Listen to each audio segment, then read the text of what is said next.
أرئيستا زينا هتصاونتي طعنهم تحليو نكعبيون تركب تعد خوينهم نعدو من حزبهم من ببقعة زغلغلو أكالات كخونو أبي عدم هتصانتهم كتبات حمام المسك وسدو يقبأ تبايلو حلف وزف معايا بزي مخفالو مغنيات أب هيوت سرحتنيا منجستي بزن صلالو وقلولاو أب أوهابا قلقالوت محبرسب تساقام يفتر مهلاو تقليتو إيرترا كاب أبالنت بعال مزي بين منجستات لمعات مبراق أفريكا مالتوون إيجاد أبالتا كتسحبن أبالنتا كتلققن كمز والسنة تحبيرو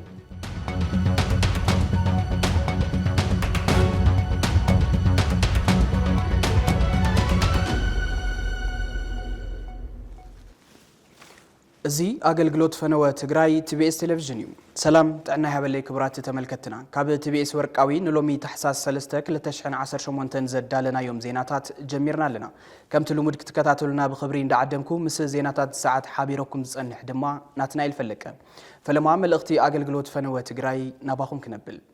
دحري تتصابو ططوناي مبال سممع بريتوريا اب تግራይ ዝርአ ዘሎ ፖለቲካውን ጸጥታውን ምዕባለ እቲ ስምምዕ ማዕረ ዝሃቦ አንጻራዊ ሰላም ኣብ መሪሕነት ብዝተፈጠረ ቅልውላው ፍልፍል ሻቅሎትን ቀጻሊ ስጋትን ህዝብና ካብ ዝኸውን ውዕል ሕርር ይልሎ TVSTV እዚ ኣብ መሪሕነት ሕወሓት ዝተፈጠረ ክፍጠር ዘይነበሮ ፖለቲካዊ ኣፈላላይ ዋጋ ከም ዘኸፍል ካብ ሰናይ ጎሓቱ እናገለጸን ብዝተፈላለዩ ፈተውቲ ዓዶም ክግለጽ እናገበረን ምምጽኡ ዝፍለጥ ኮይኑ ጫፋት ዝሓዙ ተጻቦ እቶም መራሕቲ ግን ፈለማ ንባዕሎምን ንውድቦምን ቀጽ ድማ ነታ ብሄርን ትከላታን ሓስዩን ይሓስን ኣሎ ሓደ ትግራዋይ ምብዳልን ሓንቲ ንጽል ዓቕሚ ትግራይ ምጉዳልን ብሄር ከም ምብዳል ክሕሰብ ኣለዎ ካብ ዝብል መበገሲ ትግራዋይ ንዘይ ምብኻንን ትግራዋይነት ንዘይ ምሽረራፍን ብዙሕ ትግራዋይ ሓደ ኾኑ ክብል ተደሚጹ እዩ እንተኾነ እቲ ዝተፈጠረ ምክፍፋል ናብ ዝተፈላለዩ ስትራቴጂክ ትካላት እታ ብሄር ልሒኹ ክሳብ ስድራ ቤት ኣብ ዝጸሉ ሓደጋ ምብትታን ምእታው ንዕዘበለና እዚ ነቲ ኣብ ውሽጢ ተደጊሉ ዘሎ መረረት ሓዘን ጓሂ ሕቶ ልምዓትን ጠለብ ሓድሽ መድረኽን ብዘይ ትቋጻጸሩ መንገዲ ክባርዑ ካብ ምግባሩ ብተወሳኺ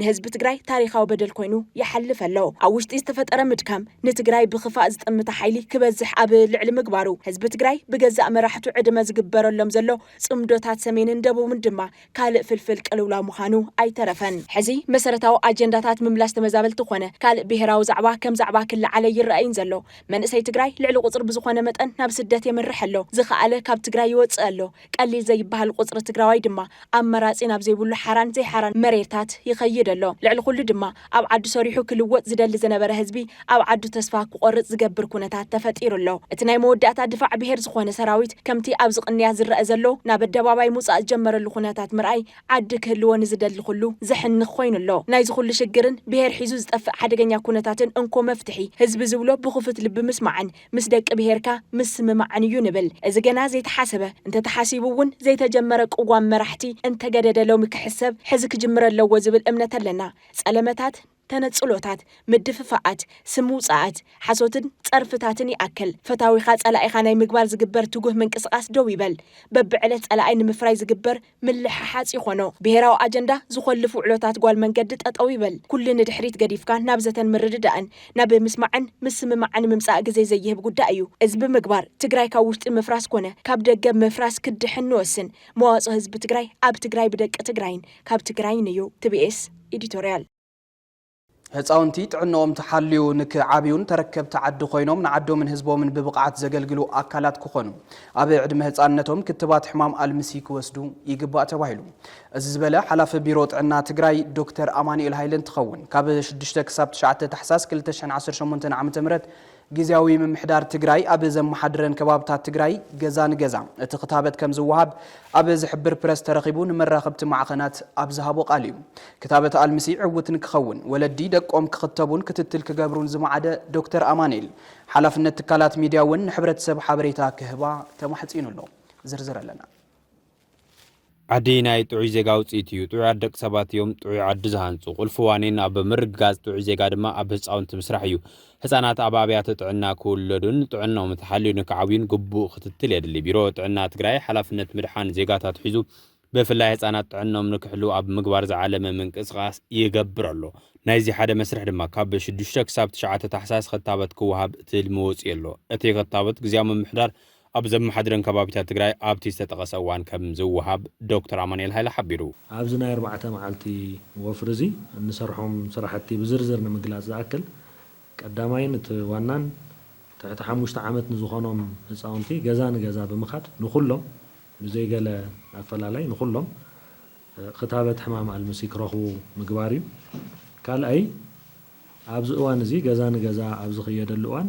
ምንም ዓይነት ክታበት ወሲዶም ንዘይፈልጡ ህፃውንትን ክታበት ጀሚሮም ንዘቋረፁ ዘይወድእዎ እውን ፈሊኻ ብምርካብ ገዛ ንገዛ ይለዩ እሞ ናብ ናይ ክታበት ናውጣ ከይዶም ክታበት ንኽረኽቡ ክግበር እዩ ሳልሳይ ምስ ኣፈጣጥራ ተታሒዙ ህፃናት ኣብ ዝውለዱሉ እዋን ዘጋጥም ናይ ኣፈጣጥራ ፀገም ዘለዎም ኣብዚ ኣብ 3 ነገራት ትኩረት ጌርና ኢና ክንሰርሕ ሓደ ናይ ከንፈር ምስንጣቅ ከምኡውን ብሓባር ወይ ድማ ንበይኑ ናይ ተሓናግ እውን ኣብ ውሽጢ ምስንጣቅ ዘለዎም ህፃውንቲ ብሳልሳይ ብርኪ እግሮም ዘይሩ ወይ ድማ ተጠውዩ ዝተፈጠሩ ህፃውንቲ እውን ለሊና ከምዝገቡ ክግበር እዩ ድሓር ናብ ሆስፒታላት ከይዶም ምስ ተረጋገፀ ናብ መቐለ ብምምፃእ ሕክምና ንኽረኽቡ ንገብረሉ እዩ ራብዓይን ናይ መወዳእታን ኣብቲ ገዛ ንገዛ ኣብ ዝግበር ወፍሪ ኣዴታት ኣብ ወሊድ እዋን ብፍላይ ድማ እተን ኣብ ገዛ ዝወልዳ ብሰንኪ ከቢድ ዝኾነ ሕርሲ ክፍጠር ዝኽእል ናይ ማህፀን ፊስቱላ ኣብ ከረጢት ሽንትን ኣብ ማህፀንን ማእኸል ዝፍጠር ብሰንኪ ከቢድ ወሊድ ዝፍጠር ፀገም ዘለውን ለሊኻ ብምርካብ ሕዚ እውን ናብ መቐለ መፅን ግልጋሎት ንኽረኽባ ዝግበረሉ እዩ ማለት እዩ ቀንዲ ዕላማት ወፍሪ ደማ ይብል እቲ ቢሮ ሓላፊ ነዚ ወፍሪ እዚ ንምንታይ ኢና ክነካይዶ ደሊና ዝብል ሓደ ኩሉ ክፈልጦ ዘለዎ ነገር እዩ ካብ ዓሚ ተሓሳስ ጀሚሩ ክሳዕ ሎሚ ተሓሳስ ዘለናዮ ወርሒ 40 ህፃውንቲ ኣብ ሙሉእ ሃገር ኣብ ሙሉእ ኢትዮጵያ ብሕማም ኣልምሲ ተታሒዞምስ እግሮም ለሚሱ እዚ ብላቦራቶሪ ዝተረጋገፀ እዩ ቅድሚኡ ኣብ ዝነበረ ዓመት እውን ከምኡ 43 ህፃውንቲ ከምኡ ተመሳሳሊ ብሕማም ኣልምሲ ተጠቂዖም እዮም ብፍላይ ኣፍተን ዓበይቲ ዝኾና ክልላት ብርክት ዝበለ ተሪኦ ይረአ ኣሎ ኣብ ትግራይ ተዝክሩ ትኾኑ ቅድሚ 2 ዓመት ኣብ ጨርጨር ራያ ጨርጨር ሓደ ህፃን ኣጋጢሙና ነይሩ ድሕሪኡ ብዘሎ ዓመት ድማ ሓደ ህፃን ኣብ ጉሎ መኸዳ ኣጋጢሙና ነይሩ ድሕሪኡ በዚ ሕማም እዚ ዝተተሓዘ ህፃን የብልናን ግን ኣብ ዝውሕዙ ናይ ረሳሕ ፈሳስታት ሳምፕል ወይ ድማ ናሙና ወሲድና ኢንቫይሮንመንታል ሰርቬይላንስ ዝብልዎ ተረኺቡ ኣብ ካልኦት ከባቢታት ኢትዮጵያ እውን ተመሳሳሊ ፀገም ስለ ዝነበረ ወፍሪ ክታበት ሕማም ፖሊዮ ወይ ድማ ኣልምሲ ኣካይድና ከም ዝነበርና ይፍለጥ እዩ ስለዚ ንሕና እውን ኣብቲ ሃገር ስለ ዘለና ካብ ቦታ ቦታ እውን ብዙሕ ሰብ ስለ ዝንቀሳቐስ ኣብቲ ሃገር ዘሎ ዓብዪ ፀገም ንትግራይ እውን ክፀልዋ ስለ ዝኽእል ኣካል ናይቲ ሃገራዊ ዝኾነ ወፍሪ ክታበት ኣልምሲ ትግራይ እውን ክትከውን ዝምልከቶም ዓለም ለኸ ትካላት እውን ብሓባር ኮይና ብዝተዛተናሉ መሰረት ናይቲ ክታበት ኣካል ንክትከውን ተገይሩ እዩ ማለት እዩ እቲ ክታበት ገዛ ንገዛ ከይድኻ ዝኽተበሉ ቀንዲ ዕማም ክታበት እናሃለወ ህፃውንቲ ከይተኸተቡ ከይተርፉን ናይቲ ክታበት ዝህብ ኣካል እውን ናይ መወዳእታ ግዚኡ ስለ ዝኾነን እዩ ዝተባሃለ ኮይኑ ሕብረተሰብ ናይዚ ዕድል እዚ ተጠቃሚ ንክኾን ፀዊዑ ክታበት ፈፂሞም ዘይወሰዱ ህፃውንቲ ሕዚ እውን ኣለዉ ብትግራይ ፈቆዱ ካብ ዓመት ዓመት ምምሕያሻት ፅቡቅ ዝበሃል ምምሕያሽ እንተሃለዉ እውን ግን ክታበት ናሃለወስ ከይተኸተቡ ዝተርፉ ህፃውንቲ ዋላ መቐለ ሓዊሱ እውን ይርከብ ኣብ ገጠራት እውን ድማ ከምኡ ተሪኦታት ኣሎ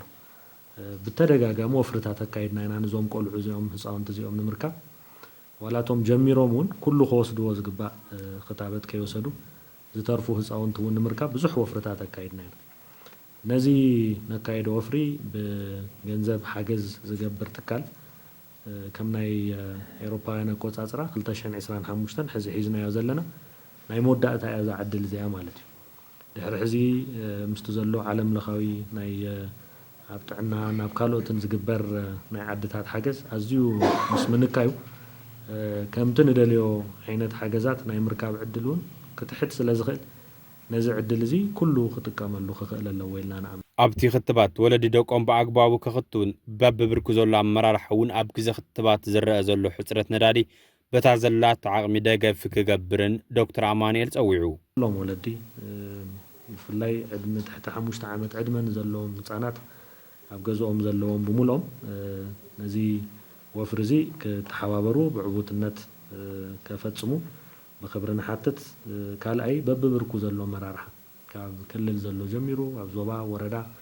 أب طابع نزلوا كندي إذا أخلوه ساونتي يهلو نازبل زتتلما تلملنا زتلمزي كاب كلل جميرو كساب تحتي تلاقي خويو حد معلتي كما يكايد كم زلوا بمكتتال زلوا كفتاتنا ملأخا تزقمتنا يشتو كما لا اللو زوفر زي عود زبال كافت زقمتنا يو شتو لعلي 95 مئتاي انت ساقعيناي كم زبلنايو لعلي 1 مليون هصاونتيوم زلونا اكزاكت قصري 1 مليون 68 419 هنا تلمنا زلنا خافت قدمي حزي زكايدنا مفرتات بمبقاس مالج سلازي كلن ورداتات كبابتاتنا قصرن كندينا يمخانو يفلتيو ختيبن عوت بزغنا من قد يخطنا قالون مزت تحيزو كمرار عندليو خالي عبي حجز كبيت زغنا ناي ندادي صقام اللوك تقري ስለዚህ ከቦታ ቦታ ተንቀሳቅሶም ከቢሮና ተላዕሎም ዘወፍሩ ከመዳርግቲ አካላት ከዞባታት ወረዳታት ዝከታተሉ አካላት ክህሉና እዮም ብዙሕ ምንቅስቃሳት ክህሉ እዩ ምስ ዝምልከቶ ቢሮ ኣብ ብርክ ክልል ተዘራሪብና ኢና ከቢድ እዩ ዘሎ ግን ተሓባቢርና ንፀገም ዝኽንፈትሖ ኢና ንሓትት ህፃውንቲ ክኽተቡ ብምግባር ኣብ ወለዶ መጻኢ ትግራይ ሓላፍነትና ንዋፃእ መልእኽትና እዩ حلف وزف مهيا بزي مخفالو مخنيات أبي هيوت سرحتنيا منجستي بزن سلالو قلولاو أبي وهابا قلقالوت محبرسب تساقام يفتر مهلاو تقليتهم وزف مهيا سرحتنيا تات بفلاي دما ممهران حدا كابتوم تبارعتي محبراو حطوتات هزب خوينو ممتقوم زذكر كوينو بريزيدنت محبر سرحتنيا تات منجست تقراي أبرها قيدوم استقال نابز نبروت آني حدما إذا حتوزي نهار عداقات حاويسوو سرحتنيا تات منجستي أبي خبيد كتباو قلولاو كأتوهم كمزق على حبيرو اللهم أبي العلي سرحتنيا من قتز الرئيس اللو تأجمات من كاليوم كابك قالنا بتكبار السجاجر والسان مدون جواي كم زخنا زرد إبرها نقولوا أبيات عيوز مت بجت أبي معلوك وعلك خل كم زلوا قليت اللهم زرزر لنا حدا منجستي كم منجستي تنعزز تاك خبرن كسر حل إلو زقطرو سرحتنيا مهياك خفلن تثبيتي جبار له سابق وسير خاكت أمي مقبار مقولو لأن بزي شبت إبال سيكربرب مقبار نمنجستي عيبلون نتراي زي خناس قلو تحسد سب أو مسلونيو خلتيو غزام محرار تግራይ ከጢሞም ካብ ዘሎ ጸገም ሓደ ዚና ማህያ ቀሉላው እዩ ናይቲ መንግስቲ ወይ ግዛም ምሕዳር አካላት ብናይ ባዕሎም መንገዲ ናወፈሩ እቲ ሓደ ክንፊ ቀንዲ ጸላይና ብልጽግና እዩ ይብል እቲ खाሊእ ክንፊ ናይ መንግስቲ ድማ ብብልጽግና ካብ ዝምራሕ መንግስቲ በጀት ይሓትት እቲ ናይ ትግራይ ዘይተናባበ ናይ መሪሕነት ውድቀት የስዕቦ ካብ ዘሎ ብሄራዊ ውርደት እቲ ሓደን ቀንድን እዚ እዩ ነቲ ግልጋሎቱን ነቲ መሰሉን ረውሑን ኩሉቲ ባላንስ እናገበረን ምኻድን زعلم أيو سلزي قال أم استجمامر له نعمت تاني حد ورحي لو موز نايز حلفة كاو أفتي نايت لا وقع راون بصنعات بسندي خم الله سبل ملسي ناتوها نامسيو قال قعدت زي العالكم من ده حيش زبلون استلع على نيرو نحنا قال دخوني تأكمي خون قال دخوني قد يخون بزبل يكون عنا العلا نعدي تأكميو نصرح نيا من قصي تأكمين من قصي تأكمي لنا عنا العلا نيرنا لذي بتحدث طراتام سوت مليسكا أوصار مكيات تخلي يكونن تحدث في ديدم بيجزعنا بالكا أو زلوا سويلكا حبر عينو النار أخذ مسل نجارات اللو تخلي يكونن كلاي أبسيل سيرفيس دو زلوا من قصة راح تنيا خند قلقالة زل أبطرعن محوراوي بيت فردي ناي سيفيل سيرفيس نابسيل سيرفيس نامس أطرعن نقرب زوع زلوا سي أبصر حنت زوع اللي حي شو أنت اللي تفتح له قناتات تسأجمس كدر مقبار كسرح خلالو لنا أقربنا يوم كاو تجور النساون على زيتين والله جن 300-400 تستجور جور النساون الله صبقينا نولن زيون أخوله يكونن جندما تجمعارو هم صبقنا وصله من السيرفيس تأساسا اللي قلنا لهم نظامنا هذه تفكر يلومو ناينا دادي زعات يلونا عاب كل زلك وين كات هاي مفتح تجبر زول نجار انتاي برايوريتي تجبر ናይ ነዳዲ ክልዓል ከሎ መንግስቲ ሰራሕተኛና ዝብሎ ታይዳታ ናይ ሓላፊት መኪና ነዳዲ ዘይትስእን ዝብል ሕቶ የልዒሉና ንኣና ማለት እዩ እዚ ከምዚ ዝበለ ፖለቲካዊ ጸዋታ ሰዓቱ ኣኺሉ ሓዲኡ ክሳብ ዘፍልጥ ህይወት ዝሓዘ ህዝቢ ኣብ መከራን ስቃይን ይርከብ ጸገምዚ ብፍላይ ኣብ ሰራሕተኛታት መንግስቲ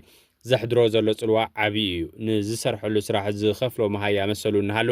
ናብ ነንባዕሎም ዝቃራሓኑ ሓይልታት መሃያ ክልምን እንተንቃር ምርኣይ ወያዳ ጸገም ተለማዳ ይኮን እምበር ኣዕርዩ ዝሕፍርን زحنخن እዩ ሃያ በሰዓቱ ብዘይ ምኽፋሉን ዝቕጽል ዘሎ ናህሪ ወሰኽ ዕዳጋን ተደሚሩ ስቃይና ኣጋዲድዎ ኣሎ ዝበለ እምበር ኣብ ወንበር ማሕበር ሰራሕተኛታት መንግስት ትግራይ ኣብርሃ ኪዱ እዩ ደሞዝ መንግስት ሰራሕተኛ ብኣግባቡ ሰዓቱ ዘይ ምኽፋሉ እቲ ቁጽሪ ሓደ ኢኮኖሚያዊ ጽዕንቶ ይፈጥረሉ ኣሎ ኢኮኖሚያዊ ጽዕንቶ ከዓነት ዘሎ ናህሪ ዕዳጋ እውን በብግዚኡ ንሪኦ ኣለና እቲ ናይ ዕዳጋ ኩነታት ንሱ መንግስት ሰራሕተኛ ዝዋሃቦ ማዕዚ ይኽፈሉን ሓደ ግዜ ፋይናንስ ቢሮ كفليه مخفل خنا صريه لك بريزيدنت خفلو خندزي بقى بتعم ጨዋታ ይኸውን ማለት እዩ ሰው ካብ ጨዋታ ወጽዩ ክፈል ዝግባኦ ማዕዚ ዝብል ብግልጽ ኣብቲ ኣዋጅ ዝተቀመጠ እዩ ምስሩ መንግስት ሰራሕተኛስ ክሳብ ዕለት 27 ናይ ዛወር ሕዚ ኣመወዳእታ ደሞዝ ኢዱ ክበጽሕ ከለሎ ከም እዩ ግን ሕዚ ተሓሳሲና ንዋሃብ ዘለና ናይ ዝሓለፈ ወርሒ ማለት እዩ ሕዚ ተሓሳስ ምክንያቱ ተሓሳስ ቀደም ኣይሰሙን ንዋሃብ ኣለና ኣብ ቀጻሊ ወርሒ ምናልባት ካልኣይ ወርሒ ካልኣይ ሰሙን ሳልሳይ ሰሙን ወይ ካልኣይ ወርሒ ክበጽሕ ድዩ ይበጽሕና ስጋት ይውጥሮ ኣሎ ማለት እዩ ነቲ መንግስት ሰራሕተኛ ስለዚህ በተሓደ ገጽ ኢኮኖሚያዊ ስቃይ ይረክብ ኣሎ 3 4 5 ስድራ ኣለዎ ስድሩ ብኣግባቡ ክትሪት ክገብር ብኣግባቡ ከንብር ኣይከኣለን በታ ዘላስ እቲ መንግስት ሰራሕተኛ ታደሞዙ ሸንሽኒ ዘቐመጣ ሸንሽኖ መዓላ ኣኸውዕለ ኣይከኣለን ብእውን ፕራክቲካሊ ዝረኣናዮ ብተግባር ናይ ገዛ ክራይ ክርክር ተላዒሉ መብራት ወሲኹን እዩ ማይ ወሲኹን እዩ ግብር መጽኡን እዩ ስለዚህ ደሞዝ ናይ ገዛ ክራይ ክፈለኒ ዝብል ተላዒሉ ኣይተሃውኩን ደሞዝ ምስተሃውኩ ኾኩም ኣየጽንሑን ንሱ ከጽንሑ ዝኽእለሉ ኩነታት የለን ዋሞ እንድሕር ዘይሃብካ ንማውጸለይ ካብ ገዛይ ዝብል ይመጽእ ኣሎ ስለዚህ ምስቲ ማሕበረሰብ ዘሎ ምትእስሳር እውን ይብተኽ ኣሎ ብዓብዪ ንከም TBS ዝበለ ሸኻሉ ብሄሩን ህዝቡን ዝገበረ ትካል እዚ ከምዚ ዝበለ ኩነት ኣካል ጽንታ ከም ዝኾነ እዩ ዝኣምን ሰላሕታዊ ጽንታ ዘሳቀዮን ዘህለቆን ዘሎ ህዝቢ ሓደ መርዓያ ህዝቢ መሃዩ ከይረክብ ገይሩ ምብዳል እዩ እቲ ኣቦ እምበር ቁጽሩ ዘይናዕ መንግስት ሰራሕተኛ ኣማራጭታት ክርኤን ስሩሑ ገሪፉ ንክኸይድን ይግደድ ከም ዘሎ ሓቢሩ ንቐጻሊ ክዋውድን ዝብሉን ናብ ሳይኮሎጂካል ስግኣት ይኣተሎ ብዛዕባ ስርሑ ክንድም ሕሳብ ብዛዕባ ሞይኡ ክንድም ሕሳብ ብዛዕባ እንሱ ሓሲቡ ግልጋሎት መሃብ ኣብ ክንዲ ኮሚትድ ኮይኑ ምኻድ ንሱ ክሓስብ ክሰግእ ክውጠር ይገብር ኣሎ ኣብ ገለገሊኡ ሰረት ስራሕ ለቂቑ ካልእ ኣማራፂ እንታይ እዩ ዝገብር ዝብል ናብ ከምኡ ይኣተሎ ክሳብ ህዚ ዝለቐቑ ሓኻይም ቀለልቲ ኣይኮኑን ክሳብ ህዚ ዝለቐቑ መምህራን ቀለልቲ ኣይኮኑን ካልእ በዓል ሞያ ካብ ቢሮታት ካብ ናይ ክልል ቢሮታት ጀሚሩ ዝለቐቑ ቀለልቲ ኣይኮኑን ሶ ትስእን እያ ዘላ መገልገላይ ኣብ ልዕሊ ሰራሕተኛታት መንግስቲ ዝረኣዩ ጸገማት ኣብ ባይታ ርኡይ ለውጢ ንኸይመጽእ እውን ምኽንያታት ይኸውን ኣሎ ይብል ኣብርሃ ከይጥቃዕ ማለት እቲ ማሕበረሰብ ዘገልግሎ ይስእን ብኣግባቡ እንድሕር ዘይተገልገለ ከዓነ እቲ ህዝቢ ምንፅርፃር ኣይቀርርን ግልጋሎት ይስእን ስለ ዘሎ ምንፅርፃር ኣይቀርርን ምንፅርፃር ጥራሕ ኣይኮነን እቲ ዝድለ ልምዓት ይመጽእን እቲ ሕውየት ይረጋገጽን እቲ ዲሞክራሲ ይመጽእን እቲ ሰላም እውን ናይ ባዕሉ ጽዕንቶ ናይ ባዕሉ ኣውስታክል ይኸውን ኣሎ ሶ ብክልቲኡ ገጽ ዘሎ ጥቃዓት ተኣሳሲርካ ምርኣይ ይከኣል እዩ ንማልየ ክኸውን ዘለዎን ዝነበሮ እንደማይብል እቲ ፕሬዝደንት ቁጽሪ ሓደ ሄይሉ ክሓስቦ ዘሎ መንግስቲ ናይ መንግስቲ ሰራሕተኛታት ደሞዝ ብዝኾነ ይኹን መልክዑ ንዝኾነ ይኹን መሳርሒ ክውዕል የብሉ ሓደ ስለዚ ብስርዓቱ ኣብ ሰዓቱ ክኸፍል ክኽእል ኣሎ ካልኣይ ነቲ ሰራሕተኛ መንግስቲ ክፍጽሞም ዝግብኦም መደባት ቆጺሩ ክህቦ ክኽእል ኣሎ ቆጺሩ ክዓቀበሎ ክኽእል ኣሎ እቲ ናይ መንግስቲ ኣካል ትመሪሕነት ዝበሃል ናይ መንግስቲ ካልኣይ ሳልሳይ እቲ ሰራሕተኛ መንግስቲ ምዕሩይ ግልጋሎት ንኽህብ ምዕሩይ ኢንቫይሮንመንት ክፈጥረሉ ክኽእል ኣሎ መንግስቲ ክገብረሎ እዚ ፀጥኡ ናይ ምሕላው ምዕሩይ ግልጋሎት ክበሉ ዝኽእል ኮንዲሲቭ ኢንቫይሮንመንት ናይ ምፍጣር ሰርቪስ ናይቲ መንግስቲ ዘለዉ ተግባራት ንሶም መንግስቲ ክፍጽሞም ኣሎ ሰራሕተኛ መንግስቲ ባዕሉ ከዓነ ግቡኡ ምግልጋሉ ንህዝቢ ስለ ዝኾነ ምግልጋሉ ንዓዲ ስለ ዝኾነ ንሞይኡ ንሕልንኡ ስለ ዝኾነ ግቡእ ግልጋሎት ንምሃብ ኮሚትድ ክኸውን ክኽእል ኣሎ ዘሎ ኩነታት ኣብ ግምት ኣትዩ ዝኸይድ ይርደአኒ እዩ ንሶብ ግምት ብምእታዊ እምበር ክሳዕ ሕዚ እኮ ከምኡ ኢልካ ክትዕገሱ እውን ብጣዕሚ ይከብድ ኮዩ እታ ናብ ዝምልከቶ መንግስታዊ ኣካል ፌደራል ወርቂ ብምቕራብ ቅድሚት ስራዕ ትግራይ መሃያ ሰራሕተኛታት ኣስኢና ክትሳቀ ምርኣይ ኣብ ታሪክ ዝስነድ እቲ ዝኸፍአ መግለጺ መሪሕነታ ውድቀት እዩ بسالا دق حزب ترخبه انصاراو سلام اب تግራይ ልምዓት እንዳግመ ህንጸትን ንምምጻእ ክሕግዝ ዝኽእል اب ህይወት ሰራሕተኛታት መንግስቲ ዓብይ ትርጉም ዘለዎ መሰልን ተጠቃምነትን እንተረጋገጽ እዩ ክብል ምስትካልና ጻኒሕ ዝነበረው አቦ ወንበር ማህበር ሰራሕተኛታት መንግስቲ ገሊጹ እቲ አቦ ወንበር ሰራሕተኛ መንግስቲ ንህዝቡ ግቡእ ግልጋሎት ክህብ እንተዘይኪ ኢሉን ተገልጋላይ ማህበረሰብ እውን ብዝረኽቦ ግልጋሎት ክረዊ እንተዘይገይሩን ከይዱ ብሄራዊ ሓደጋ ዝወልድን ነተዓዲ ናብ ቅልውላው ዘእቱ ምዃኑን ገሊጹሎም ማህበርና በተደጋጋሚ ዘሓተቶ ሕቶ ግቡእ መልሲ ይረኸበን ዝበለ እተቦ ወንበር ከም መንግስታዊ አካል ቁርጽ ዝበለ መልሲ ኣብ ክንዲ መሃብ ነቲ ማህበር ኣብ ምምላስን አጉል ተስፋ ይብካ ኣብ ምርብራብን ይነጥፍ ምህላው ብምግላጹ ነቂፉ ተወሰኸለና ተዘሎ ሰላም ከዓሙቕ እቲ ዘሎ ሃዋሁ ውስን ሃዋሁ ናይ ባዕሉ ናሰፍሐ ኸይድ ልምዓት ክረጋገጽ ዳግም ሕይወት ክረጋገጽ እንተኾይኑ ተመንግስት ሰራሕተኛ ኮሚትድ ክኸውን ኣለዎ ባህላየ እዚ ማለት ግን እናሞት ካገልግል ዝበሃል ኣይኮነን ከም ኣይኮንኩን ስለ ዘለኹ ብኣግባቡ ከገልግል ኣለዎ ንዘገልግሎ መሰሉ ንምሕታት ከዓነ ደው ኢሉ ዳው ኣጠናኺሩ ክንቀሳቀስ ኣለዎ መንግስት ሰራሕተኛ ሓደ ካልኣይት መንግስት እውን ንኽልቲኡ ነቲ ህዝብን ነቲ ሰራሕተኛ መንግስትን ነቲ ህዝብን ዘራኽብ ቱ መንግስት ሰራሕተኛ ስለ ዝኾነ መደብ ምውራዱ ከም ዘሎ ኮይኑ መሰሉ ምሕላው ከዓነ ንዋዕል ሕደር ዝበሃለ ጉዳይ ኣይኮነን መሰሉ ኣብ ሰዓቱ ክኸብር ክኽእል ኣለዎ ህዝቡ እውን ተዘሎ ሰላም ከዓሙቕ ንሰላም ጠጠው ክብል ኣለዎ ንሰላም ክሰርሕ ክኽእል ኣለዎ ማለት ንሕና ብዛዕባ ሃይማኖት ኣይገድሰናን ኩሉ ሃይማኖት ማዕረይና ኢና ንማሕበር ሰራሕተኛታት መንግስቲ ኩሉ ፖለቲካዊ ውድባት እውን ማዕረይና ኢና ሕወሓትን ዓሲምባን ማዕረዩ ወርሳም ዝኾነ ውድብን ንዓና ማዕረዩ ኣብኡ ከም ውልቀ ድሌቶም ገብሩ ይኽእሉ እዮም ኣባላትና ናይ ዝኾነ ክኾኑ ይኽእሉ እዮም ዘይኮኑ እውን ይኽእሉ እዮም ንሕና ንሱ ተች ኣይንገብርን ዕላማና እውን ኣይኮነን ግን ኣብ ክሊ ነቲ ህዝቢ ምግልጋል ኮይና እቲ ህዝቢ እውን ግቡእ ግልጋሎት ንኽረክብ ሓታታይ ክኸውን ክኽእል ኣለዎ ግልጋሎት እንትስእ እንተሎ እንታይ ኮይነ እየ ኢነ ዘለኹ ኢሉ ሓታታይ ክኸውን ኣለዎ መንግስቲ ከዓ ብመንግስቲ ሰራሕተኛ ዝለዓል ሕቶ ብህዝቢ ዝለዓል ሕቶ ባላንስ ገይሩ ናይ ምምላስ ግዴታ ኣለዎ እዚ ዘይምልስ እንተኮይኑ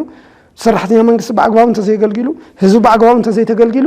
መንግስቲ ኣሎ ንምባል እውን መሸገሪ እዩ ስለዚህ እዚኦም ተኣሳሲሮም ንኽኸዱ ውህድ ክኸውን ኣለዎ ዝተኣሳሰረ ክኸውን ኣለዎ ምክንያቱ ኣዋጅ 314 ኩሎም ናይ ሲቪል ሰርቫንት ኣዋጃት በቲ ቢሮ ሲቪል ሰርቪስ እዮም ዝወፁ ብኡ ዋላ እኳ ብክልል ደረጃ እንትኾነ ግን ንሶም መሰረት ገይሩ ይሰርሕ ንሶም መሰረት ገይርና እንትንሓትት ከዓነ ቁፅሪ ሓደ መተግበሪኦምን ንኸይሸራረፉ ቃለስ ዝግብኦ ከዓ እቲ ቢሮ ንሱ እዩ እቲ መንግስቲ እዩ ማለት እዩ ዝተኣሳሰረ ኣካይዳ ክህሉ ኣለዎ ነቲ መንግስቲ ሰራሕተኛ እውን ክድመፅ ክኽእል ኣለዎ መንግስቲ ሰራሕተኛ ባዕሉ ከዓነ ውዳውኡ ክጠናኽር ኣለዎ ናይ ሚድያ ኣካላት ድማ ከምቲ ዝበልክዎ ክሳብ ታሕቲ ወሃብ ኣገልግሎትን ኣብቲ መሰል ምኽባርን ምጥሓስን ዘሎ ኩነታት ብኣካል ወሪዶም ንሱ ኢንቨስቲጌት ገይረን ናብ ህዝቢ ከብፅሖ ክኽእል ኣለዎን እቲ ፅቡቕ ተግባር እውን ክሰፍሕ ሓፍ ክብል ናብ ካልኦት እውን ክስፋሕፋሕ እቲ ሕማቕ እውን መፍትሒ ክግበረሉ መንግስቲ እውን ሓደ ግዜ ብዙሕ ንፅሕፍ እሞ መልሲ ይወሃብ ተዘይኮይኑ هذه ناو حدا سمون تسجير كاي لقى قصالنا كل تسمون تسجير كاي دحرينا ورح تسجير كاي كالي ነገር ይዝላል ካሊ ጸገም ይዝፍጠር ለዚ ነዚ ብትኩረት ክሪእ ኣለዎ መንግስቲ እውን ዝብል እምነት ይዘለኒ ካብዚ ዛዕባ ዚን ከይወፃና ኣብ ትግራይ ዳርጋና ኣስታት ክልተ ኣዋርሕ ዝመፀ በጀት ከም ዘየለን እዚ ድማ ውዕሊ ፕሪቶሪያ ናብ ሓደጋ ዘእትውን እዩ ክትብል ሓላፊት ቢሮ ኮሚሽን ፕላን ትግራይ ሃንሳ ተኽላይ ገሊጽ ኣመንባራ ዝዝከር እዩ ኣብዚ በጀት ዓመት 2018 ንትግራይ ዝተመደበ 18.8 ቢልዮን ብር ጥሙር ን12 ኣዋርሕ ተኻፊሉ በብወርሑ ክልኣኽ ተተሊሙ ዝነበረ ምሃያ እንታይ እዩ ገጢምዎ ምልሲልና ነቲ ጉዳይ ፈትሽና የለና መሰራርሓ መንግስቲ ፌደራል እዚ ኣክገብር ተሎ ኣብ ፓርላማ ኣቕሪቡ ኣብ ሚኒስትሮች ምክር ቤት ኣቕሪቡ በብ ኸይዱ ታስርዓት ተኸቲሉ እዩ ታኣዋጅ ለውፃ ሕዚ ኣብ ፌደራል ወፃ ኣዋጅ ከዓሰኢልካ ኣይኮንካ እንተተግብሮ ኣብ ክልል እውን ትልምልከቶና መንግስቲ መሓውር ክውስን ክኽእል ኣለዎ ተረኺቡ እቲ በምሓርኛ ዝፀደቐ ነገራት ተተርጊሙ ላብ ካቢኔ ቀሪቡ መምርሒ ኮይኑ ክጸድቅ ክኽእል ኣለዎ እዚ ኩሉ ክሻብ ልግበር ግዜ ክወስድ ነይርዎ ከምቲ ዓንተብለልኩም ተፈላለዩ ብጣዕሚ ሰፊሕ እውን ስለዝነበረ ግልጽነት ክፍጠረልና ካህባ ሕቶታት ምምልላስን ገለን ጻዕርን እውን ነይሩ እዩ እዚ ኩሉ ተገይሩ ሲቪል ሰርቪስ ተርጊሞም መምርሒ ኣዳልዮም ላብ ካቢኔ ቀሪቡ ጸዲቑ ትመሓውርና ተጸዊዑ ኦሪንቴሽን ተዋሂቡ እዩ ላብ ስራሕ ልእተ እዚ ኩሉ ክትገብር ግዜ የድልየና ስለዝነበረ ጥራሕ እዩ ናይ 12 ቢልዮን ከባቢ እዩ ኣብዚ ዓመት ለድሊ ኮይኑ ተረኺቡ ካብ ፌደራል ይኣክል ተባሂሉ ተላኢኹልና ዘሎ 4.8 ቢልዮን ከባቢ እዩ ስለዚ ዳርጋ ናይ 8 ቢልዮን ከባቢ ሕፅረት ኣለዎ ማለት እዩ ኣብ ዓመት እዙይ ክንድኡልኾን ሃፍቲ የለን የብልና ክንድኡልኾን በጀት የለን ሕዚ ተናእሰቲ ናይ ትኽልተ ወርሒ እዙይ ጊዜያዊ መፍትሒ ንግበር ተባሂሉ ናይ ክልተ ወርሒ በጀት ክጸድቕ እዩ ተገይሩ ዘሎ ተወሳኺ በጀት ናይታ ማህያ ኣፈላላይ መመልእ ተባሂሉ ማለት እዩ ስለዚ ብኡ መሰረት ዝተኻኺሉ ኣሎ እዩ እዚ መንግስቲ ውሽጣዊ እቶት ዓቕሚ ካብ ምዕባይ ልሕሸ መማረፂ የብሉ ኣብ 2017 ዝተኣከበ ኣታዊ ተገበረ መሸጣ ልወዓለ ወርቂ ተትስረሐሉ ነይሩ በቲ ከኣቱ ይልግበኦ እቶት ብግብሪ እውን ብሮያሊቲ እውን ተትእከብ ነይሩ ክንድቲ ጠቕላላ ኣብ ጥቕሚ ልወዓለ በጀት ዝቀራረብ መጠን ዘለዎ እዩ ክኾን ነይሩ ማለት እዩ ኤርትራ ካብ ኣባልነት በዓል መዚ በይነ መንግስታት ልምዓት ምብራቅ አፍሪካ ማለት እውን ኢጋድ ኣባላታ ክትስሕብን ኣባልነታ ክትለቅቕን ከም ዝወሰነት ተሓቢሩ ሚኒስተር ጉዳያት ወፃኢ ኤርትራ ሎሚ ኣብ ዝዘርግሖ ሓበሬታ ከም ዝገለጾም ኤርትራ ኣካልትን ሃገራት ምብራቅ አፍሪካ ዝጠመረ በዓል መዚ በይነ መንግስታት ልምዓት ምብራቅ አፍሪካ እናተባሃለ ዝጽዋዕ ጥምረት ክትከውን ሸውሃተ ይብላን ካብ ሓደ ሕጋዊ ዕማሙን ስልጣኑን ዘጥፈአ ትካል ወፅእ ኣለኹ ክትብል እውን ምኽንያት መውፅያ ጠቂሳላ መግለጺ ሚኒስተር ጉዳያት ወፃኢ ኤርትራ ኢጋድ ሕጋዊ ስልጣኑን ሓላፍነቱን ረሲዑ ርኡይ ስትራቴጂካዊ ረብሓ ዘይህብን ኣብ ምርጋእ ዞባ ዓብይ ኣበርክቶ ዘይገብርን ክትብል ወቂሳቶላ ኤርትራ ቀደም ክብል ኣብ 2007 ብኣቆጻጽራ ፈረንጂ ካብ ኢጋድ ለቂቃ ዝጸንሐት እንትኸውን ኣብ ሰነ 2023 ድማ ኢጋድ ከም ዘመሓይሽ ተስፋ ነይሩ ንብእ ትብሎ ተስፋ ብድሌታ ኣባልነታ ከም ዝሐደሰት ኣብሪሁም ይኹን እምበር ከመገላልጻት ሚኒስተር ቤት ዕዮ ኢጋድ ንባህግታት ኤርትራ ከማልእ ኣይከኣለን ብዝብል እያ ኤርትራ ነቲ ኣባልነታ ብገዛ ፍቃዳ ዝለቀቀት ብዘይ ፕረስን ፓርላማን ብዘይ ተናሓናሕቲ ውድባትን ሚድያን ብሓደ ሰብ ጥራይ እናተመርሐት 30 ዓመታት ዝሓለፈ ሃገረ ኤርትራ ኣብ ውሽጣ ዲሞክራሲ ኣብ ደጋኣ ድማ ተኽኒ መግለጺያ ዝገበረት ሃገር እናተባሃለት ትውቀስ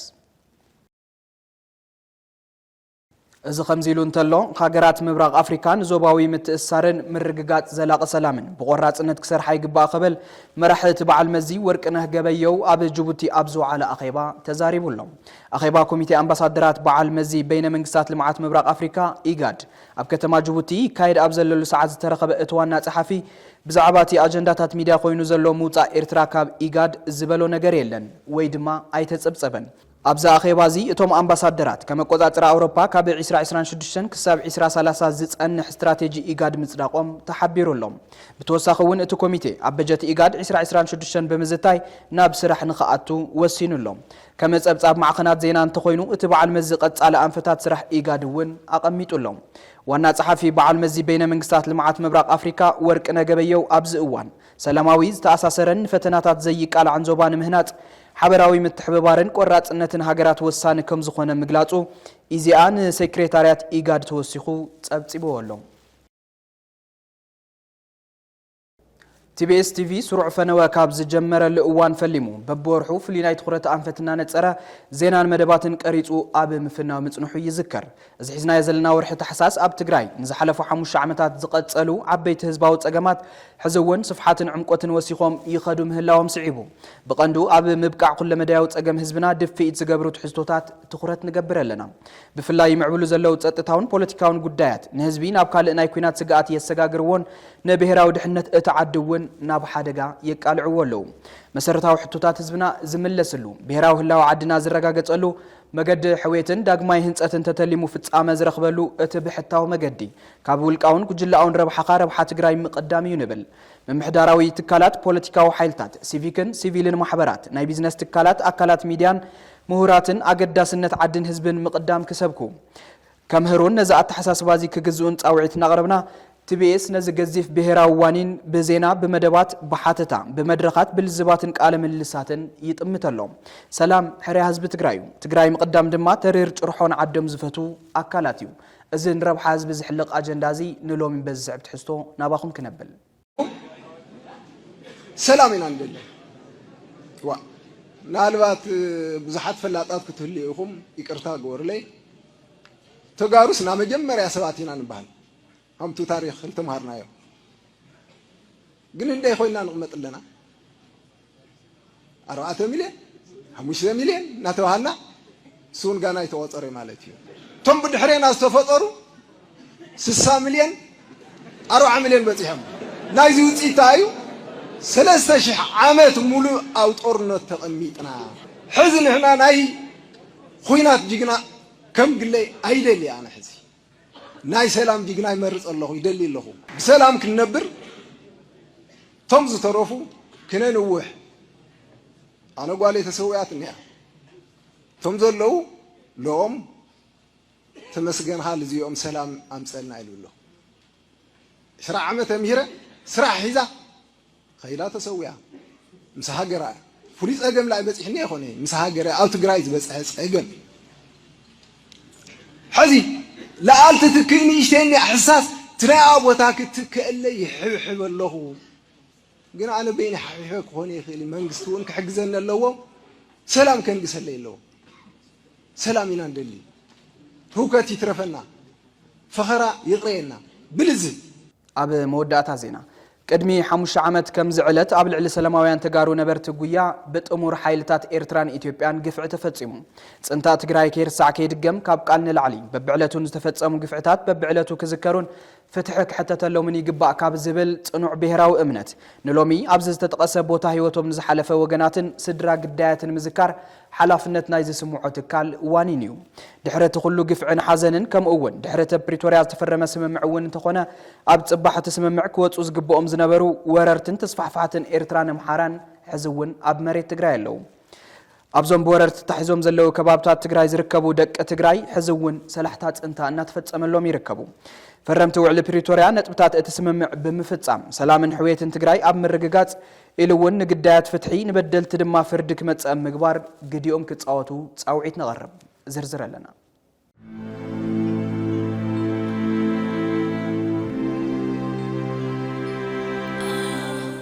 بسنكي عب تجري تولع أنتاوي كنات قبل على نصوحات تجارس تفسم السدات قفعي موت سكات مالية بلون قفع حزب كير الساعة كيرجم تبيس تبي بابو وانو زان تحت جونس هايدي قرب كم زعلت قد محموش تعمد أبو قويا أبو طلع صحي نصوحان سلامويان سبات بحال تات إيرتران إثيوبيان بزاس كحكة خناتات تقاتلهم قبل عدك سبات إنسان مسرت لمعات نمأمانو زخبرن سف زي بالبدل نقفعن مفتص عمو زي ذكر خوينه بس شاف زي ولادي بزي ولاد بزي ولادي كترف خيرو عدي كبرس بايت عم تشاتشي ويو دحر حموش عمت حزون حزبي اب زي تملس حتون زي ترغاغص فتحني ركبت راي زي خونس حدش ناي سقات مدرخون تفطير الله نزبص حبدل نقفعن فتحي نكركب كمزبن منغستن بحبر تنابي بخام كلاس እንዳተገበ بسنكي مرحت وحوحات فترون اي ومبر وتد عاشن بايدن نزبص حبدل كقالحن فتحي كركبن خالد صلال كونات كولد مخنيات يهون له لوصتو كخبراي خالد منقد لمعاتن حويتن كجمر غنا ايتراين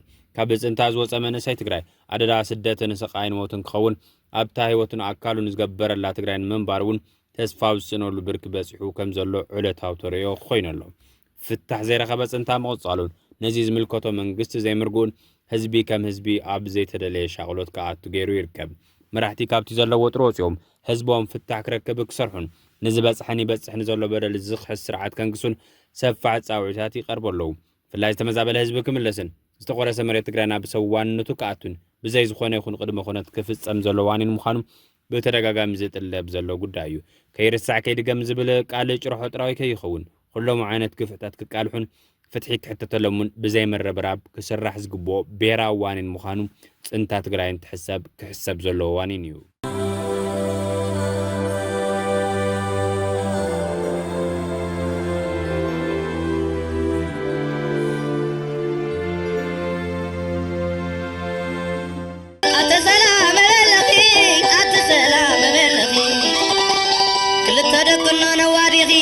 ولدن ولد نبالعي عد عوس نيرو عد مرعى عد عبيتي عد منسي نيرو عد مرعى عد تستاي نيرو عد طعام انت تقول لا يعلو تزبنا سلام يبلالو كبرات تملكتنا نلومي زبلنا يوم زيناتات ابز خنبيتنا لنا حزد ما مز ترف مدلوات تي بي اس تلفزيون سنايت انحيت كخونه لكم يمنا سلام